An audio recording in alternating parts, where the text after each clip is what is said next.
코로나19로 인해서 올해는 세상 모든 것이 멈춘 것 같은 느낌을 느끼면서 한 해를 정신없이 살아봤습니다. 예를 들면 우리의 활동도 거리두기로 인해서 이게 나가기가 힘이 들어요. 그리고 국내외 경제활동 멈췄어요. 장사 안 돼요. 어떻게 보면 올해 추수감사절은 전혀 감사를 찾을 수 없을 것 같아요. 이렇게 어렵고 힘든 상황에서 감사절에는 여러분 불평하기 쉽고 감사보다는 누군가가 와서 우리를 위로해주고 보다듬어 줬으면 좋겠어요. 그렇게 어려운 한 해를 보내왔습니다. 오늘 그래도 이 감사절에 가만히 묵상해 보면 여러분, 저는 오늘 아침에 살아있음이 감사한 거예요. 코로나19 안 걸린 게 감사한 거예요. 감사를 찾으면 있다가 말이에요. 오늘 이 감사절이 오히려 전에보다 더 큰 은혜가 있고 축제가 될 수 있기를 축원합니다. 오늘 본문은 빈들에서 여러분 일어난 예수님의 기적 사건입니다. 이 빈들 베세다 언덕입니다. 먹을 것이라고는 찾아볼 수 없고 아무것도 없는 황량한 빈들에 사람만이, 남자만 5,000명, 아이들과 여자를 합쳐서 2만 명이 예수님의 말씀을 듣겠다고 왔습니다. 여기서 예수님이 계시니까 이 사람들이 배불리 먹고 남은 게 12광줄이다. 기적입니다. 여러분, 오늘 코로나 시대가 본문에 나타난 베세다 빈들처럼 느껴지는 모두가 중단된 것 같은 이러한 때에 하나님이 함께하는 심령, 하나님이 함께하는 가정, 하나님이 함께하는 교회는 베세다 언덕의 기적이 여러분들과 저에게 일어날 줄 믿습니다. 기적이 있어야 삽니다. 오늘 성경을 보면 예수님이 이 오병이어 어린아이가 가진 도시락을 놓고 하늘을 우러러 축사했다 그랬습니다. 이 축사했다는 말은 감사 기도를 했다 그 말이에요. 예수님이 하늘을 우러러 축사했더니 기적이 시작됐어요. 오늘 추수감사절 주일입니다. 여러분, 한 해 동안 베풀어 주셨던 하나님의 은혜를 곰곰이 생각해 보면 말할 수 없는 은혜가 있어요. 그리고 우리 삶의 작고 큰 열매들을 생각하면서 우리의 몸과 마음과 시간과 물질을 들여 예배하고 감사하는 추수감사절이 되기를 축원합니다. 오늘 여러분들 빈들과 같은 이 세상에서 어떻게 하면 감사하여 인생을 복되게 만들어 갈 것인가? 말씀을 통하여 깨닫고 주님의 메시지를 듣는 축복의 시간이 되기를 축원합니다. 자, 그것은 뭐냐? 감사다 이거죠. 자, 그러면 우리는 어떨 때 감사해야 됩니까? 우리 삶에 보면 특히 올해 같은 경우에 감사할 일이 아무것도 없는 것 같아요. 그런데 오늘 본문에서 우리에게 주는 메시지가 뭔지 아십니까? 여러분, 그 2만 명이 있는데 보리떡 5덩이 물고기 2마리가 이게 이 말이 돼요? 형편없는 거예요. 이세나마나한 거예요. 아주 작은 거예요. 그런데 우리 삶에서 우리 계산으로 볼 때 아주 보잘것없는 것, 아주 작은 것을 가치를 알고 그것을 감사할 줄 아는 자에게 하나님은 축복으로 바꾸어줘요. 아주 적은 것에 감사해야 돼요. 아주 적은 것에. 오늘 큰 무리가 예수님을 따랐다고 그랬어요. 오늘 다른 복음서에는 무리들이 사흘 동안 주님을 따라다니는데 굶었대. 굶은 사람들 5,000명, 남자만. 여자와 아이들을 합쳐서 2만 명 정도가 예수님께서 보리떡 5덩이, 물고기 2마리를 넣고 축사할 때에 실컷 먹고 12광절이 거뒀다. 여러분, 이런 놀라운 기적의 역사는 가정에도 필요하고 교회도 필요하고 이 나라에 필요한데 어디서 출발됐느냐? 가장 작은 것에 감사할 때 시작됐어요. 그래서 기적의 시작은 작은 것을 가지고 감사할 때부터 시작된다. 성경을 봅니다. 오늘 9절입니다. 시작. 여기 한 아이가 있어 보리떡 5개와 물고기 2마리를 가지고 있나이다.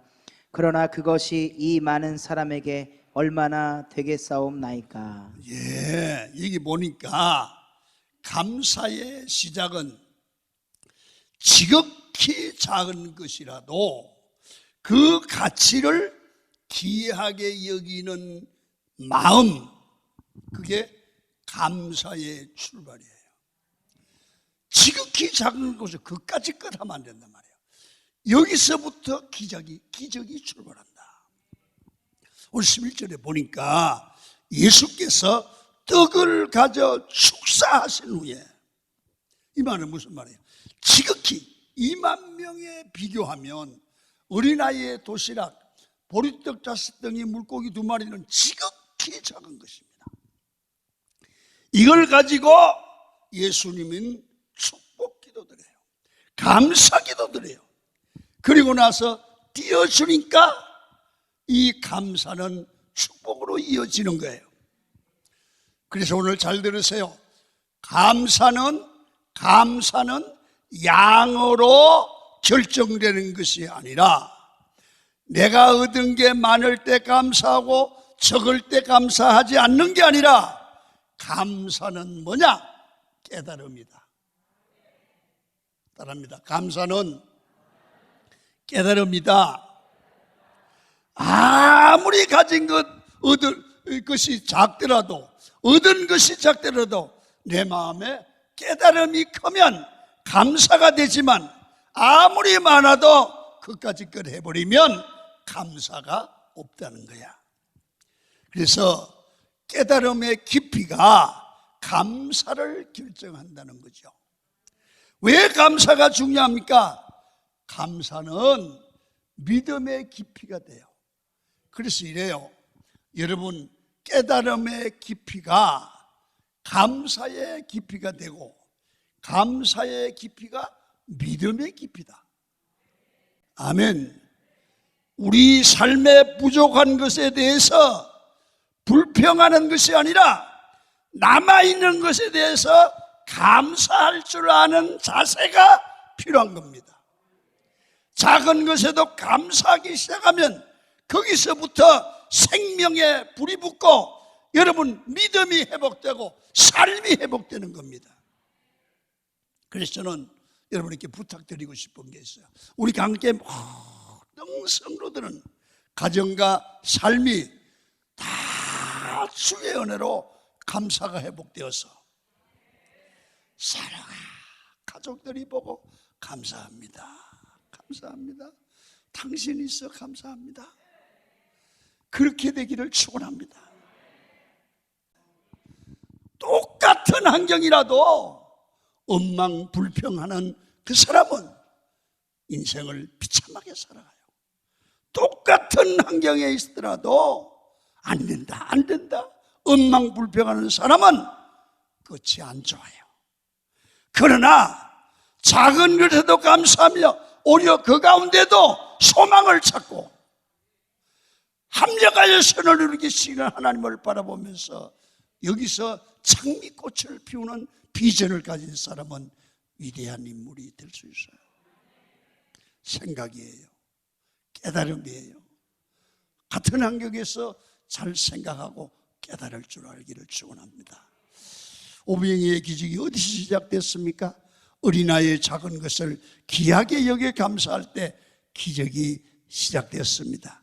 더 달라는 것이 아니라 이 아침에도 하나님이 내게 주신 은혜에서부터 감사를 하나씩 찾아가기를 바랍니다.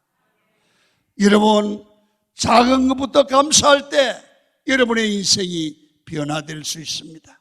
감사는 축복의 문을 여는 열쇠입니다. 감사함으로 축복의 인생, 기적의 인생이 여러분의 앞날에 만들어지기를 축원합니다. 두 번째로, 감사는 가만히 있으면 감사가 역사하지 않아 표현을 해야 돼요. 여러분 11절에 보면 시작. 예수께서 떡을 가져 축사하신 후에. 축사했다는 얘기는 감사를 표현했다는 얘기잖아요. 여러분, 옛날에 그런 말이 있어요. 부뚜막에 소금도 집어넣어야 짜다고. 여러분, 그래서 감사는 표현해야 된다. 누가복음 17장 17절에 보면 여러분 10명의 나병 환자가 예수님께 와서 고침을 받았어요. 9명은 저 집으로 돌아가고 1명 사마리아인만 와서 예수님께 감사하는 거예요. 17절 한번 읽어봐요. 시작. 예수께서 대답하여 이르시되 10사람이 다 깨끗함을 받지 아니하였느냐? 그 9은 어디 있느냐? 똑같이 은혜를 받고 고침을 받았는데 9명은 어디 가고 너만 완전한 말이에요. 여러분, 감사를 아는 사람보다 감사를 모르는 사람이 훨씬 많습니다. 주님의 음성을 듣고 우리도 오늘 감사하는 사람으로 바뀌어지기를 축원합니다. 사마리아 사람이 감사했더니 예수님께서 뭐라고 합니까? 내 믿음이 너를 구원했다. 감사하면 축복이 올 줄로 믿습니다. 내가 가진 능력이 10이면 감사하면 100이 될 줄로 믿습니다. 감사하면 보너스가 옵니다. 이미 받은 축복도 크지만 자꾸 감사하면 놀라운 일들이 우리 삶에 일어납니다. 아멘. 그래서 감사를 표현해야 돼요. 이렇게 가끔 가다가 이렇게 커피를 이렇게 사봐요. 교육자들도 사고 이렇게 내가 사고 밥도 사보는데 어떤 사람들은 목사님이 당회장 목사님가 사주면 아이고 목사님 감사해요 잘 먹었어요 그러는 사람도 있어. 그런데 어떤 사람은요 몇 년 사줘도 한 번도 감사하는 거 못 봤어.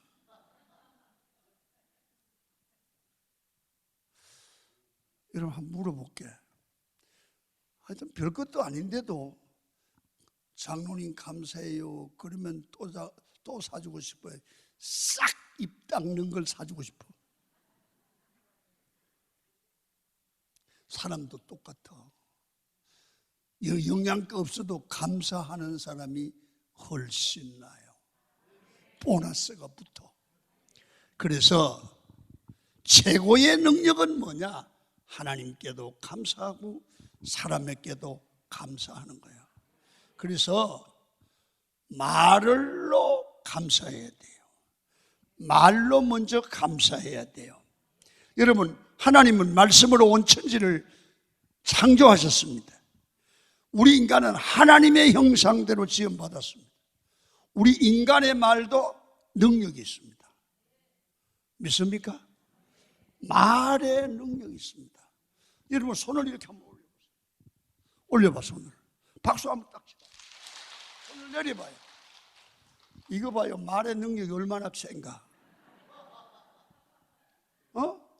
이 많은 사람들을 어린아이 어른, 할아버지, 할머니 할 것 없이 내 말에 다 따라서 그 능력을 따라서 올라 내리잖아. 이 말의 능력이야. 온 우주 만물이 우리 말대로, 하나님의 말씀대로 움직여져요.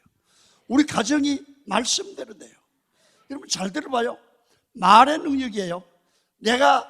제가 이렇게 설교를 늘 선포하고 강력하게 선포하면요, 여러분들은 의식을 하든 안 하든 몇 년 내 설교를 들으면 사람이 긍정적으로 바뀌어요. 아멘. 사람이 바뀌어요. 그래서 만남이 중요한 거예요. 늘 설교를 듣는 게 중요해요. 사람이 바뀌면 운명이 바뀌어요. 자, 성경 한번 읽어요. 이 정확하게 민수기 14장 28절이에요. 시작. 여호와의 말씀에 내 삶을 두고 맹세하노라. 너희 말이 내 귀에 들린 대로 내가 너희에게 행하리니. 우리가 말하면 하나님의 귀에 들린대. 하나님 귀에 들리는데 그 주님 내가 말한 대로 하나님께 들린 대로 내 삶에 그 말한 대로 되도록 만들어 주신대. 다른 말로 말하면 그 사람이 말하는 대로 된대. 그 얘기거든요. 잘 봐요. 우리 주변에 대략 봐요. 아유, 못 살아 죽어야 돼, 못 살아. 이 사람은요 이혼해요. 근데 이런 사람은 이혼 절대로 안 해요. 아무리 어렵고 힘들어. 내가 왜 이혼해요? 나라면 남자 네가 나가지 왜 나가니 내가? 이 사람은 이혼 안 해요. 교회도 아이고 딴 교회로 갈 거야. 그 사람 반드시 가. 내가 왜 가? 복받아야 나가. 안 가. 이 사람은 죽어. 그 사람 죽어. 살아. 아멘 좀 해봐요. 만나봐. 나는 돼요. 아이고 다 망했어. 안 망하는데 망했대. 누가 돈 빌려달래나. 진짜 망해. 아멘 좀 해봐요. 이거 농담 아니에요. 꼭 말한 대로, 자기 입으로 말한 대로 돼. 오늘 이 성경에 10명의 정탐꾼에게 나타나요.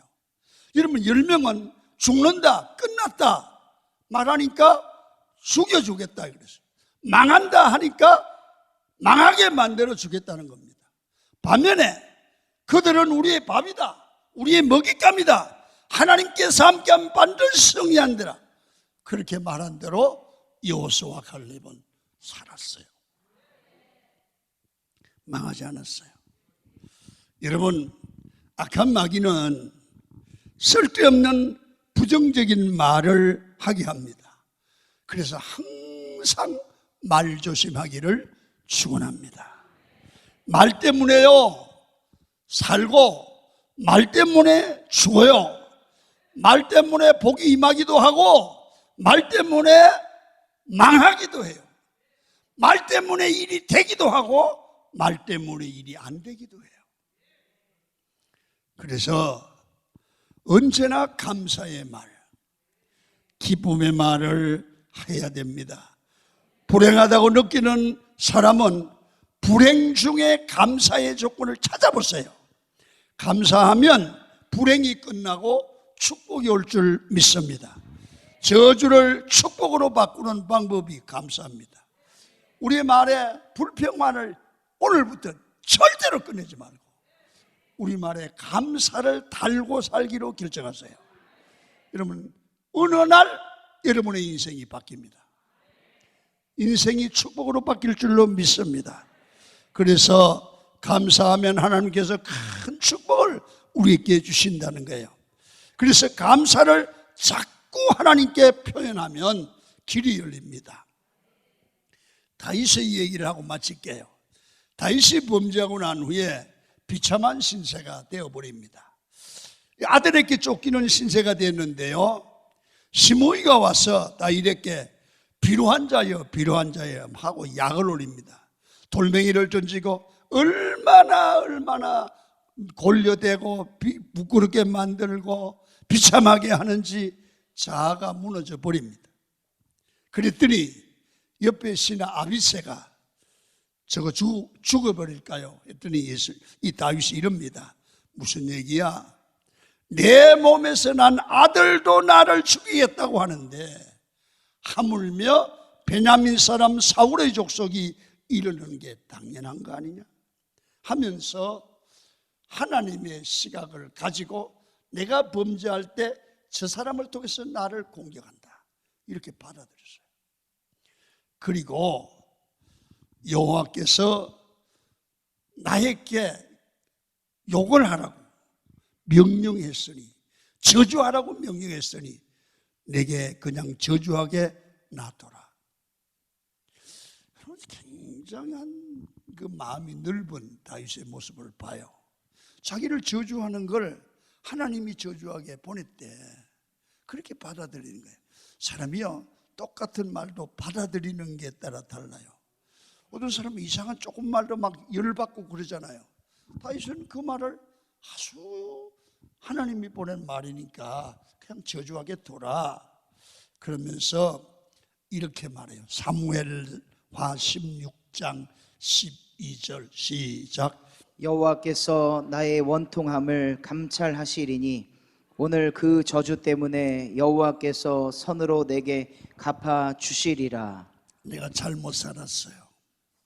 그러니까 내가 죄값을 저 사람을 통해서 받고 내가 죄로 말미암아 내게 임할 아픔을 선으로 갚아주고 계신다. 선으로 갚아줄 것이다. 그러니까 하나님이 보내셔서 나를 저 욕을 먹음으로 깨닫게 하고 내가 하나님의 축복을 선으로 받게 한다. 이 선을 영어로 보면 복이에요. 저 저주가 축복이 되게 한다. 그러니까 뭐예요? 감사하는 마음이 있는 거예요. 이거 아무나 하는 거 아니에요. 욕을 먹고 하나님이 보낸 욕이니까 받자. 그러면 내가 잘못 살았으니까 욕을 먹고 그 욕을 대신해서 내가 징계를 받고 하나님의 축복으로 이 저주를 복으로 바꿔줄 거다. 이 보통 마음이 아니에요. 이런 마음을 우리가 가질 수 있겠어요? 우리가 이 넓은 마음이에요. 여러분, 우리도 저주 속에서 비참해지고 깨지고 상처있고 과도한 저주를 받을 때 분노하는 것이 아니라 합력하여 선을 이루고 하나님이 축복으로 바꿔줄 줄 알고 감사의 태도로 바꾸십시오. 넓은 마음이에요. 넓은 마음이에요. 감사할 때 하나님이 우리를 축복으로 바꿔주십니다. 여러분의 가정을 축복하시는 것이 감사의 능력이에요. 감사하면 가정이 바뀌어요. 그래서 오늘 추수감사절 주일입니다. 여러분께 결론을 내리면서 여러분 하나님 주신 은혜를 찾읍시다. 있어요. 보여요. 영안을 보고 보여요. 작은 감사거리라도 감사하세요. 깨달아지면 감사하세요. 그러면 여러분 놀라운 일들이 여러분의 생활 주변에 일어나요. 작은 것부터 감사해야 돼요. 그리고 감사를 표현해야 돼요. 말로 감사합니다. 그리고 마음으로 감사. 그리고 물질로 감사. 예배로 감사. 기도로 감사하십니다. 하나님이 넘치도록 축복하실 줄 믿습니다.